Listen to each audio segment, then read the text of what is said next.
Здравейте! Ние сме Безрукола и току-що приготвих един страхотен български пататник от Родопския край с кори за баница, както го правят в тази част, която е повече близко до Смолян. Рецептата е съвсем лесна, затова останете с нас и вижте как го приготвяме. Най-трудното нещо в тази рецепта е да настържите картофите. Трябва да ви 1 кг сурови обелени картофи, които трябва да ги настържите ето по този начин. Те много бързо си сменят цвета, така че трябва да сте бързи. Това е горе-долу количеството, което се получава от 1 кг обелени картофи и слагам щедро сол, 2 чайни лъжици, почти пълни, след което ще ги разбъркам и ще ги оставя за 5 минути, за да се изцеди сокът от тях. Вижте колко много вода са пуснали картофите. Сега вземате по-малко, изстисквате максимално количество вода от тях и ги слагате в друга купа. Трябва наистина да изстискате колкото можете повече.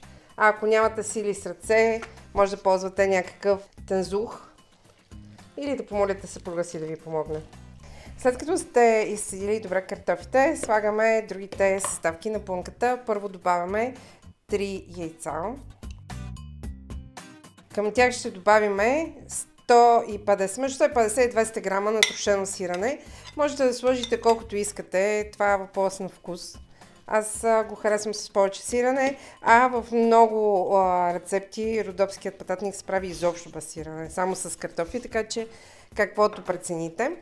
От подправките ще сложа една типична за региона Самардала, както и една родопска като шарена сол, нещо подобно подправка, не е съвсем като тази, която се продава по магазините. В Родопите много често може да срещнете.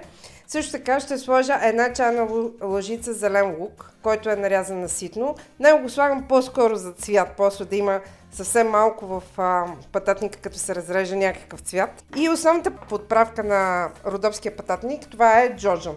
Моят джоджан е домашен от Асеновград, от майката на една моя приятелка, която се казва Малина. Той е много ароматен, но въпреки всичко ще сложа, ето виждате колко много, защото всъщност това е основната подправка на пататника. Това е, сега размесваме всичко добре. Първо намазваме една тава с масло, майко масло, но без да е разтопено. Намазваме тавата. Моята тава е с диаметър 21 см. След това в една чаша с 50 грама разтопено масло добавям приблизително 3 супени лъжици олио. Разбърквам тази смес и с нея ще мажа корите.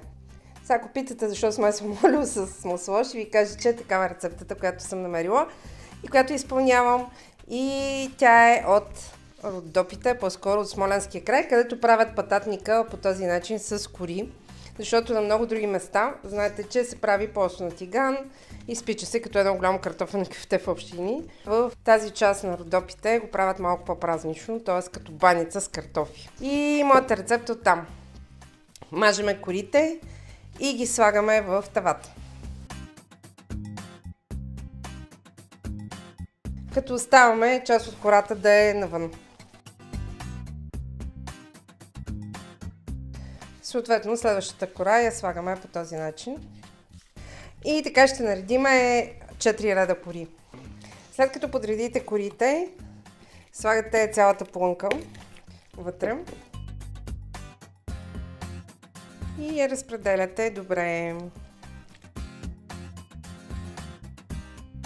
След това вземате една кора, която също е намазана с масло. И ще сложим ето така в средата. Тя ще е нещо като капак. И след това ще завием тези кори отгоре, които бяха. Ето по този начин целият ни пататник вече е напълно завит. Сега за останалото съвсем малко масло ще го намажа още веднъж отгоре. И го слагаме в предварително загрята на 180 градуса фурна да се пече. Накрая ще ви кажа за колко минути се е изпекал до златисто. След като го изпекох, го извадих и го покрих с една кърпа, за да може малко да си почине.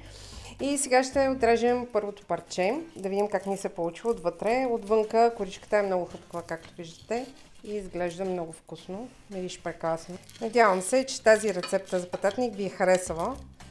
И ако го приготвите вкъщи, погледнете как изглежда отвътре. Малко е горещо още, защото бързаме да заснемем видео за това как изглежда. Аз приготвих една салата от прясно зеле, моркови и зеленини, с която ще сервирам нашия пататник. Това е едно чудесно българско много вкусно ястие, което се надявам да приготвите вкъщи. Ние сме Безрукова, благодарим ви, че бяхте с нас.